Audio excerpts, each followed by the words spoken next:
ஒரு மனிதனை ஏழைன்னு சொன்னா அவன் தாங்கிக்குவான். படிக்கலன்னு சொன்னா கூட தாங்கிக்குவான். ஆனா தினமும் எல்லாரும் சேர்ந்து முட்டாள்னு சொல்ல ஆரம்பிச்சா அந்த வார்த்தை நேரா மனசுக்குள்ள போய் குத்தும். இன்னைக்கு நான் சொல்லப் போற கதை அப்படி எல்லாராலும் முட்டாள்கள்னு கேலி செய்யப்பட்ட இரண்டு நண்பர்களோட கதை. ஆனா இந்த கதையில ஒரு விஷயம் இருக்கு. கடைசியில ஒரு பெரிய வாழ்க்கை பாடத்தோட முடியும். அதனால இந்த கதைய கடைசி வரைக்கும் தவறாம பாருங்க. ஒரு அழகான கிராமம். அந்த கிராமத்துல எல்லாரும் ஒற்றுமையா வாழ்ந்தாங்க. ஆனா அந்த ஊர்ல மட்டும் தினமும் பேசப்பட்ட இரண்டு பேர் இருந்தாங்க. ராமு, சோமு. இரண்டு பேரும் சிறு வயசுல இருந்தே உயிர் நண்பர்கள். மனசு ரொம்ப நல்ல மனசு. யாருக்கு உதவி வேணும்னாலும் முதல்ல ஓடி போவாங்க. ஆனா ஒரு பெரிய பிரச்சனை. யோசிக்காம எதை செய்தாலும் அது தலைகீழாதான் முடியும். அதனால ஊர்ல இருந்த சின்ன பசங்கள்ல இருந்து பெரியவங்க வரைக்கும் அவங்கள ஒரே ஒரு பேர்ல தான் கூப்பிடுவாங்க. முட்டாள்கள். ராமுவும் சோமுவும் தெருவுல நடந்துட்டு வராங்க. அங்க டீ கடை முன்புல 4-5 பேர் உட்கார்ந்து பேசிட்டு இருப்பாங்க. ராமுவையும் சோமுவையும் பார்த்ததும் ஒருத்தர் சிரிச்சிட்டு, அடடே, பாருங்கடா, நம்ம ஊரு பெரிய அறிவாளிங்க வந்துட்டாங்க. இவங்க 2 பேரும் சேர்ந்து ஏதாவது வேலை செய்ய ஆரம்பிச்சாங்கன்னா அந்த வேலை முடிஞ்சிடாது, வேலைதான் முடிஞ்சு போயிடும். கடந்த வாரம் மரம் நடுவோம்னு போய் மரத்தையே தலைகீழா நட்டது இவங்கதான். அதுக்கு முன்னாடி கிணற்றுல தண்ணீர் குறையுதுன்னு சொல்லி வாளியையே கிணற்றுக்குள்ள போட்டுட்டு காலி கையோட வீட்டுக்கு வந்தது இவங்கதான். இதெல்லாம் பார்த்தும் இன்னும் இவங்களுக்கு அறிவு வரலையேடா. பாவண்டா, இவங்க மனசு நல்ல மனசுதான். ஆனா நல்ல மனசு மட்டும் இருந்தா வாழ்க்கை ஓடாது. கொஞ்சமாவது யோசிக்கணும். ஒரு வேலை செய்யறதுக்கு முன்னாடி அது சரியா தப்பான்னு பாக்கணும். ஆனா இவங்களுக்கு அது தெரியாது. அதனாலதான் ஊர்ல இருக்கிற எல்லாரும் இவங்கள பார்த்து சிரிக்கிறாங்க. இன்னும் இவங்க திருந்தலன்னா வாழ்க்கை முழுக்க கேலிதான். டேய், நீங்க 2 பேரும் இனிமே எதுவுமே செய்யாதீங்கடா. வீட்ல சும்மா உட்கார்ந்தா கூட ஊருக்கு நன்மைதான். வேலை செய்ய போறோம்னு கிளம்பினா வேலை நாசம், காசு நாசம், உங்க நேரமும் நாசம். உங்கள நம்பி யாராவது வேலை கொடுத்தா அவங்க வாழ்க்கையும் நாசம். அதனால பேசாம வீட்டுக்கு போங்கடா. அங்கிருந்த எல்லாரும் வயிறு குளிர்ந்து சிரிச்சாங்க அந்த சிரிப்பை கேட்டதும். ராமுவும் சோமுவும் எதுவும் பேசாம அமைதியா நடந்துட்டே போனாங்க. கொஞ்ச தூரம் போனதும் ஒரு பெரிய ஆலமரத்தடியில உட்கார்ந்தாங்க. சில நிமிஷம் 2 பேரும் எதுவுமே பேசல. சோமு, நம்ம உண்மையாவே இவ்ளோ முட்டாள்களாடா? தினமும் எல்லாரும் நம்மள பார்த்து சிரிக்கிறாங்க. ஆரம்பத்துல எனக்கு இதெல்லாம் பெருசா தெரியல. ஆனா இப்போ ஒவ்வொரு வார்த்தையும் மனசுக்குள்ள ரொம்ப வலிக்குது. நாம யாருக்கும் கெடுதல் செய்யல, யாரோட காசையும் ஏமாத்தல. இருந்தும் ஏன் எல்லாரும் நம்மள இப்படியே பார்க்கணும்? ஒரு நாள், ஒரே ஒரு நாளாவது இந்த ஊர்ல இருக்கிறவங்க நம்மள பார்த்து மரியாதையா பேசணும்னு எனக்கு ரொம்ப ஆசையா இருக்கு. நானும் அதத்தான் நினைச்சிட்டு இருக்கேன்டா. நம்ம எதுவும் கெட்டவங்க இல்ல. ஆனா யோசிக்காம செய்யறதால எல்லாமே தப்பா போயிடுது. அதனால எல்லாரும் நம்மள முட்டாள்னு முடிவு பண்ணிட்டாங்க. ஆனா நான் ஒரு விஷயம் மட்டும் நம்புறேன். ஒரு நாள் நாம ஏதாவது பெரிய விஷயம் பண்ணி காட்டுவோம். அப்போ இதே ஊர் மக்கள் இவங்க தான் நம்ம ஊர்ல புத்திசாலிங்கன்னு சொல்லணும். ஆமாடா, இனிமே யாருடைய கேலியையும் நினைச்சு அழக்கூடாது. நாம ஒரு பெரிய வியாபாரம் ஆரம்பிப்போம், நல்ல காசு சம்பாதிப்போம், நம்மள முட்டாள்னு சொன்ன எல்லாரையும் வாயடைக்க வைப்போம். நம்ம வெற்றியால பதில் சொல்லுவோம். சரிடா. ஆனா என்ன வியாபாரம் பண்ணலாம்? அந்த ஒரு கேள்விதான் அவங்க வாழ்க்கைய முழுசா மாற்றப் போகுது. அதே நேரத்தில் சாலையோரமா ஒரு மனிதன் தலையில பெரிய கூடை தூக்கிக்கிட்டு முட்டை முட்டை புது கோழி முட்டைன்னு கத்திக்கிட்டே வந்துட்டு இருந்தான். அந்த வியாபாரிய பார்த்த ராமுவின் கண்கள் திடீர்னு பிரகாசிச்சது. கண்டுபிடிச்சிட்டேன்டான்னு அவன் கத்தினான். ஆனா அவன் கண்டுபிடிச்ச அந்த யோசனை அவங்கள பணக்காரங்களா மாற்றப் போகுதா, இல்ல ஊரே சிரிக்கிற மாதிரி இன்னொரு சம்பவத்தை உருவாக்கப் போகுதா? ஒரு மனிதன் தோல்வி அடைய காரணம் அவனுக்கு அறிவு இல்லாததால மட்டும் இல்ல. சில நேரம் அவசரமான முடிவுகளும் அவன தோல்விக்கு கொண்டு போயிடும். ராமுவும் சோமுவும் பெரிய சாதனை படைக்கணும்னு நினைச்சாங்க. ஆனா அவர்கள் எடுத்த முதல் முயற்சி ஊரையே சிரிக்க வைக்க போகுதுன்னு அவர்களுக்கே தெரியல. ஏன்னா அவர்கள் கையில் இருந்தது சாதாரண முட்டை இல்ல, அவர்களுடைய கனவு. அன்று மாலை ராமுவும் சோமுவும் அந்த முட்டை வியாபாரிய பார்த்து அவனிடம் ஓடிப்போனார்கள். அவன் தலையிலிருந்த பெரிய கூடையை கீழே வைத்தான். அதுக்குள்ள நிறைய முட்டைகள் இருந்தது. அதை பார்த்ததும் ராமுவின் கண்கள் சந்தோஷத்துல பெருசா ஆயிடுச்சு. அண்ணே, இந்த முட்டை வியாபாரம் நல்ல லாபம் தருமா? நாங்க ஒரு புதிய வியாபாரம் ஆரம்பிக்கணும்னு நினைக்கிறோம். எங்களிடம் அதிக காசு இல்ல, ஆனா எங்களுக்குள்ள பெரிய ஆசை இருக்கு. நாங்க ஏதாவது செய்து இந்த ஊர்ல நல்ல பெயர் வாங்கணும். இத பார்த்ததும் எனக்கு தோணுது, இதுதான் நம்ம வாழ்க்கைய மாற்றப் போகுது போல. கம்பிகளா, முட்டை வியாபாரம் நல்லதுதான். ஆனா இதுல கவனம் ரொம்ப முக்கியம். முட்டை ரொம்ப மென்மையான பொருள். கொஞ்சம் கவனக்குறைவா இருந்தாலும் உடைஞ்சிடும். வாங்குறதும் எடுத்துச் செல்லுறதும் விக்கிறதும் எல்லாமே பொறுமையோட செய்யணும். அண்ணே, நீங்க கவலைப்படாதீங்க. நாங்க ரொம்ப கவனமா பாத்துக்குவோம். இனிமே ஊர்ல யாரும் எங்கள முட்டாள்னு சொல்ல முடியாது. நாங்க நல்ல வியாபாரிகளா ஆகப் போறோம். இருவரும் தங்களிடமிருந்த சேமிப்பு பணம் அனைத்தையும் சேர்த்தார்கள். அந்த பணத்துக்கு நிறைய முட்டைகள் வாங்கினார்கள். முட்டை கூடையை தலையில் தூக்கிக்கிட்டு முகத்துல பெரிய நம்பிக்கையோட வீட்டுக்கு வந்தார்கள். ஆனா அறிவுரை கேட்கது சுலபம், அத சரியா பயன்படுத்துறது தான் கஷ்டம். முட்டைய கவனமா பாதுகாக்கணும்னு வியாபாரி சொன்னாரே, ஆனா ராமு சோமு அதை எப்படி புரிஞ்சுக்கிட்டாங்க தெரியுமா? அதுதான் இந்த கதையோட முதல் பெரிய சிரிப்பு. இரவு நேரம். இருவரும் முட்டைக்கூடையை பார்த்துக்கிட்டு உட்கார்ந்திருந்தார்கள். ராமு, இந்த முட்டைகளை எப்படி பாதுகாப்பா வைக்கிறது? நாளைக்கு சந்தைக்கு கொண்டு போய் விக்கணும். ஏதாவது ஆகி எல்லாம் உடைஞ்சிடுச்சுன்னா நம்ம பணம் முழுக்க போயிடுமே. ரொம்ப பயமா இருக்குடா. அட சோமு, கண்டுபிடிச்சிட்டேன்டா. கோழி முட்டை மேல உட்கார்ந்துதான் குஞ்சு பொரிக்குது இல்லையா? அப்போ அந்த கோழிக்கு ஏதோ ஒரு அறிவு இருக்கும். அது முட்டைய பாதுகாப்பா சூடா வைக்குது. நாம ஏன் அதே மாதிரி செய்யக்கூடாது? நாம முட்டை மேல உட்கார்ந்தா முட்டை இன்னும் நல்லா இருக்கும். ஒருவேளை உள்ள குஞ்சு வளர ஆரம்பிச்சாலும் ஆச்சரியப்பட வேண்டியதில்ல. அப்போ முட்டைய விட குஞ்சு விற்றா இன்னும் அதிக லாபம் கிடைக்கும். அடடா ராமு, நீ இவ்வளவு பெரிய யோசனை பண்ணுவன்னு நான் நினைக்கவே இல்லடா. முட்டை வாங்கி வித்ரா ஒரு லாபம்தான். ஆனா முட்டையை குஞ்சா மாற்றி வித்ரா 2 லாபம். நீ சொல்றது செம்ம புத்திசாலித்தனமான யோசனை போல இருக்கு. அவர்கள் இருவருக்கும் அந்த நேரத்தில் ஒரு விஷயம் மட்டும் மறந்துருச்சு. கோழி முட்டை மேல உட்காரும். ஆனா கோழியின் எடை வேற, மனிதனின் எடை வேற. ராமுவும் சோமுவும் ஆளுக்கு ஒரு கூடை எடுத்துக்கிட்டு அதன் மேல மெதுவா உட்கார்ந்தார்கள். பாரு சோமு, நான் சொன்னது சரிதான். இப்போ நாம முட்டைகளை பாதுகாக்கிறோம். நாளைக்கு ஊர்ல எல்லாரும் நம்மள பார்த்து ஆச்சரியப்படுவாங்க. ஆமாடா, இனிமேல் யாரும் நம்மள முட்டாள்னு சொல்ல முடியாது. நம்மதான் முட்டை வியாபாரத்துல பெரிய ஆளாக போறோம். சில வினாடிகள் அமைதி. அடுத்த நொடி கராக் ஒரு சத்தம். இருவரும் ஒருவரை ஒருவர் பார்த்தார்கள். டேய், அது என்ன சத்தம்? எனக்கும் தெரியலடா. உள்ள ஏதோ உடைஞ்ச மாதிரி இருக்கு. அடுத்த நொடி கராக் கடாக் படார் அடார். அந்த ஒரு நொடி அவர்கள் கனவு உடைந்தது. அவர்களின் முட்டைகளோடு சேர்ந்து எல்லா முட்டைகளும் உடைந்து மஞ்சள் கரு. ராமு சோமு உடம்பு முழுக்க ஒட்டிக்கொண்டது. இருவரும் சிலை மாதிரி அப்படியே உட்கார்ந்திருந்தார்கள். ராமு, நம்ம திட்டம் வேலை செய்யல போலடா.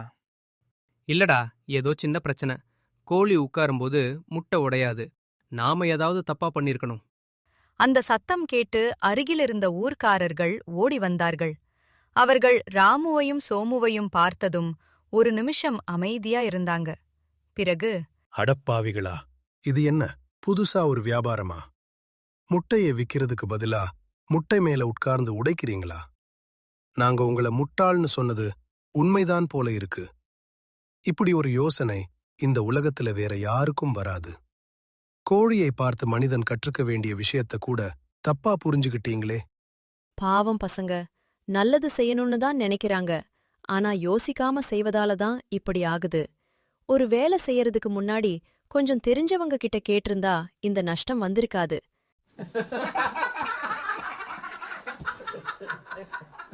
அந்த சிரிப்பு ராமுவுக்கும் சோமுவுக்கும் ரொம்ப வலிச்சது.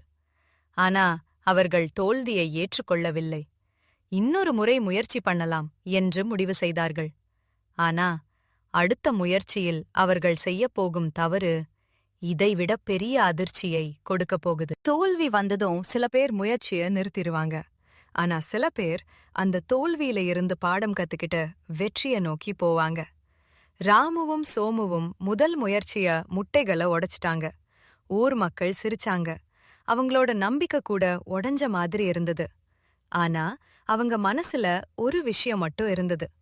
ஒரு நாள் நம்ம சாதிச்சு காட்டணும். அந்த ஆசை அவங்கள மறுபடியும் ஒரு புதிய முயற்சி செய்ய வைத்தது. ஆனா அந்த புதிய முயற்சியும் அவங்கள இன்னொரு பெரிய சிக்கல்ல கொண்டு போகுது. அடுத்த நாள் காலை ராமுவும் சோமுவும் மறுபடியும் சந்தைக்கு சென்றார்கள். முதல் நாள் நடந்த விஷயம் மனசுல இருந்தாலும் அவங்கள் தளரவில்லை. மீண்டும் கொஞ்சம் பணம் சேர்த்து முட்டைகள் வாங்கி கொண்டு வந்தார்கள். ராமு, முதல் தடவை நடந்தது மாதிரி மறுபடியும் நடந்துடக்கூடாது. நம்ம கையில இருந்த பணமெல்லாம் போயிடுச்சு. இந்த தடவையாவது ரொம்ப கவனமா இருக்கணும். நம்மள பார்த்து எல்லாரும் சிரிக்கிறாங்க. இன்னொரு தடவை தோல்வி வந்தா நம்ம மேல நம்பிக்கை வைச்சிருக்கிறவங்க கூட நம்மள கேலி பண்ண ஆரம்பிச்சிருவாங்க. சோமு, பயப்படாதடா. முதல் தடவை நம்ம ஒரு விஷயத்த தவறா புரிஞ்சுக்கிட்டோம். ஆனா இந்த தடவை நாம சரியா செய்வோம். ஒரு தோல்வி வந்ததுக்காக முயற்சியை விடக்கூடாது. இந்த முறை நிச்சயம் வெற்றி நம்ம பக்கம்தான் இருக்கும். இரவு நேரம். இருவரும் முட்டைகளை பார்த்துக்கிட்டு உட்கார்ந்திருந்தார்கள். அப்போது சோமு திடீரென்று பேச ஆரம்பித்தான். ராமு, எனக்கு ஒரு சந்தேகம். இந்த முட்டைகள் ஏன் சீக்கிரம் கெட்டுப்போகுது தெரியுமா? குளிரால தான் இருக்கும் போல. நாம இந்த முட்டைகளை கொஞ்சம் சூடா வைத்தா அது நல்லா இருக்கும் இல்லையா? அட சோமு, நீ இப்போதான் உண்மையான வியாபாரி மாதிரி யோசிக்க ஆரம்பிச்சிட்டே. ஆமா, குளிரா இருந்தா பொருள் கெட்டுப் போகும். அதனால தான் மக்கள் பொருட்களை சூடா வைக்கிறாங்க. நாம என்ன பண்ணலாம் தெரியுமா? இந்த முட்டைகளை நெருப்பு பக்கத்துல வைக்கலாம். சூடு கிடைக்கும். முட்டைகள் புதுசா இருக்கும். அது மட்டும் இல்ல, முதல் தடவை கோழி மாதிரி நாம சூடு கொடுக்க முயற்சி பண்ணினோம். அடடா ராமு, உண்மையிலேயே நீ பெரிய புத்திசாலிடா. முதல் தடவை நம்ம கையால சூடு கொடுத்தோம். இப்போ நெருப்பால சூடு கொடுக்க போறோம். நாளைக்கு ஊர்ல எல்லாரும் வந்து நம்ம கிட்ட முட்டை வாங்க வருவாங்க பாரு. ஆனா சில நேரம் அதிகமான நம்பிக்கையும் குறைவான அறிவும் சேர்ந்தா அது பெரிய பிரச்சனையை உருவாக்கும். ராமுவும் சோமுவும் முட்டைகளை பாதுகாக்க நினைச்சாங்க. ஆனா அவங்க செய்ய போறது முட்டைகளை காப்பாத்துறது இல்ல, முட்டைகளுக்கு விடுதலை கொடுக்கிறது.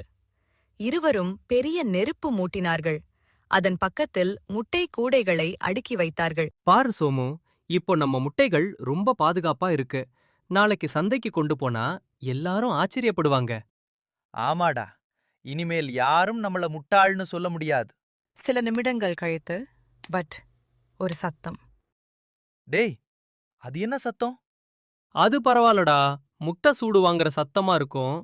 அடுத்த நொடி பட் பட் படார். அந்த சத்தம் முட்டை சூடு வாங்குற சத்தம் இல்ல, அது அவர்களுடைய இரண்டாவது கனவு உடையுற சத்தம். எல்லா முட்டைகளும் வெடித்து சிதறின. மஞ்சள் கரு இருவருடைய முகத்திலும் உடம்பிலும் தெரித்தது. ராமு, இது என்னடா? முட்டை கெட்டுப் போகாம இருக்க வச்சோம். ஆனா முட்டையே இல்லாம போயிடுச்சே. இல்லடா, இது நம்ம திட்டத்துல இருக்கிற ஒரு சின்ன குறை. ஆனா எங்க குறைன்னு தான் புரியல. அந்த சத்தம் கேட்டு ஊர் மக்கள் மீண்டும் வந்தார்கள். ராமுவையும் சோமுவையும் பார்த்ததும் அவர்களால் சிரிப்பை அடக்க முடியவில்லை. அடப்பாவிகளா, முதல் தடவை முட்டை மேல உட்கார்ந்து உடைச்சீங்க. இப்போ நெருப்புல வச்சு வெடிக்க வச்சிட்டீங்க. நீங்க முட்டை வியாபாரம் பண்றீங்களா இல்ல முட்டையை அழிக்கிற போட்டி நடத்துறீங்களா? இப்படி யோசிக்கிற திறமை வேற யாருக்கும் வராது. உங்ககிட்ட வாங்குற முட்டையை விட உங்க யோசனைகள் தான் அதிகமா வெடிக்குது. பாவம் பசங்க, இவங்களுக்கு ஆசை இருக்கு, உழைக்கணும்னு நினைக்கிறாங்க. ஆனா தெரிஞ்சவங்க கிட்ட கேட்காம தங்களோட யோசனையில மட்டும் நம்பிக்கை வைக்கிறதால தான் இப்படி ஆகுது. அனைவரும் சிரித்துக்கிட்டு போயிட்டாங்க. ராமுவும் சோமுவும் உடைந்த முட்டைகளுக்கு நடுவுல உட்கார்ந்திருந்தார்கள். இந்த முறை அவர்களுக்கு சிரிப்பு வரவில்லை. சோமு, நம்ம என்ன பண்ணாலும் ஏன் இப்படி ஆகுதுடா? நல்ல வாழ்க்கை வாழணும்னு ஆசைப்பட்டோம். எல்லாரும் நம்மள மதிக்கணும்னு நினைச்சோம். ஆனா நாம முயற்சி பண்ற ஒவ்வொரு தடவையும் நம்மள பார்த்து எல்லாரும் சிரிக்கிறாங்க. ஒருவேளை ஊர் மக்கள் சொல்றது உண்மைதானோ? நாம உண்மையிலேயே முட்டாள்கள் தானோ? இல்லடா ராமு, நம்ம கெட்டவங்க இல்ல. ஆனா நமக்கு தெரியாத விஷயத்தை தெரிஞ்ச மாதிரி நினைச்சிட்டோம். நமக்கு அறிவு இல்லன்னு இல்ல, அனுபவம் இல்ல. ஆனா இப்போ என்ன செய்வது என்று தெரியல. சில நேரம் வாழ்க்கையில ஒரு சரியான வார்த்தை ஒரு மனிதனோட வாழ்க்கையையே மாற்றிடும். ராமுவும் ஜோமுவும் நம்பிக்கை இழந்து உட்கார்ந்திருந்த அந்த நேரத்துல அவங்களுக்கு ஒரு வழி காட்ட ஒரு மனிதர் வந்தார். ஒரு வயதான பாட்டி அந்த வழியாக வந்தார். அவர் உடைந்த முட்டைகளையும் சோகமாக இருந்த இருவரையும் பார்த்தார். ஏன்பா, என்ன ஆச்சு? ஏன் இப்படி முகம் சோர்ந்து உட்கார்ந்திருக்கீங்க? இந்த உடைந்த முட்டைகளை பார்த்தா ஏதோ பிரச்சனை நடந்த மாதிரி இருக்கு. என்ன நடந்துச்சுன்னு சொல்லுங்க. ராமுவும் ஜோமுவும் நடந்த எல்லாவற்றையும் சொன்னார்கள். பாட்டி சிரித்தார். பசங்களா, உங்க பிரச்சனை முட்டையில இல்லை, உங்க யோசனை செய்யற முறையில இருக்கு. முட்டையை பாதுகாக்கணும்னா அதுக்கு மேலே உட்காரக்கூடாது. அது கோழிக்குத்தான் தெரியும். நெருப்பு பக்கத்தில் வைக்கக்கூடாது. அது சூடு கொடுக்கறது இல்லை, அழிக்கிறது. ஒரு தொழில் ஆரம்பிக்கும்போது ஆசை மட்டும் இருந்தால் போதாது. அந்த தொழிலை தெரிஞ்சவங்க கிட்ட கேட்கணும். அனுபவம் உள்ளவங்க சொல்கிறத கேட்கணும். நீங்கள் முட்டாள்கள் இல்லைப்பா, ஆனால் தெரியாத விஷயத்தை தெரிஞ்ச மாதிரி செய்ய முயற்சி பண்ணீங்க. அதுதான் உங்கள் தவறு. பாட்டி, இவ்வளவு நாள் எல்லாரும் எங்கள முட்டாள்னு தான் சொன்னாங்க. ஆனா நீங்க மட்டும் எங்க தவற சொல்லி திருத்துறீங்க. இப்போ எங்களுக்கு புரிஞ்சிடுச்சு. வெற்றி பெறணும்னா முதல்ல கத்துக்கணும். ஆமாம் பாட்டி, இனிமே நாங்க யோசிக்காம எதுவும் செய்ய மாட்டோம். தெரிஞ்சவங்க கிட்ட கேட்டு சரியான முறையில தான் செய்வோம். அடுத்த நாள் ராமுவும் ஜோமுவும் பாட்டி சொன்னபடி நடந்தார்கள். முட்டைகளை மெதுவாக பெட்டியில் அடுக்கினார்கள். ஒவ்வொரு முட்டையையும் கவனமாக பார்த்தார்கள். சோமு, இப்போதான் புரியுது. பொருளை வாங்குறது மட்டும் வியாபாரம் இல்ல. அத பாதுகாப்பா கொண்டு போய் சரியான நேரத்துல விற்பது தான் வியாபாரம். ஆமாடா, நம்ம முன்னாடி தோற்றது நம்ம அறிவு இல்லாததால இல்ல, அவசரப்பட்டதால. அவர்கள் சந்தைக்கு சென்றார்கள். இந்த முறை ஒரு முட்டை கூட உடையவில்லை. அனைத்து முட்டைகளும் நல்ல விலைக்கு விற்றன. அதை பார்த்த ஊர் மக்கள் ஆச்சரியப்பட்டார்கள். நேற்று வரை சிரித்தவர்கள் இன்று பாராட்ட ஆரம்பித்தார்கள். ராமு, சோமு, நாங்க உங்களை கேலி பண்ணியது தப்பு. நீங்க முட்டாள்கள் இல்ல, நீங்க தவறில இருந்து கத்துக்கிட்டவங்க. அதுதான் உண்மையான அறிவு. மனிதன் தவறு செய்வது தப்பு இல்ல. ஆனா அந்த தவற திருத்திக்காம இருக்கிறது தான் பெரிய தப்பு. எங்கள முட்டாள்னு சொன்னதுக்கு நன்றி. அந்த வார்த்தை தான் நம்மை மாற்றுச்சு. ஆனா இப்போ நாங்க புரிஞ்சுக்கிட்டோம். தெரியாதத தெரிஞ்சிஞ்ச மாதிரி செய்வது தான் உண்மையான முட்டாள்தனம். தெரியாதத கேட்டு கற்றுக்கொள்வது தான் உண்மையான உண்மையான அறிவு. இந்த உலகத்துல யாரும் பிறக்கும்போதே புத்திசாலியா பிறக்க மாட்டாங்க. தவறுகள்தான் மனிதனை கற்றுக் கொடுக்கும். அவசரமான முடிவு நஷ்டத்தை தரும். அனுபவமுள்ளவர்களின் அறிவுரை வெற்றியை தரும். ராமுவும் ஜோமுவும் முட்டை வியாபாரத்துல வெற்றி பெற்றது மட்டுமில்ல, வாழ்க்கையில சரியான முடிவு முடிவு எடுக்க கத்துக்கிட்டாங்க.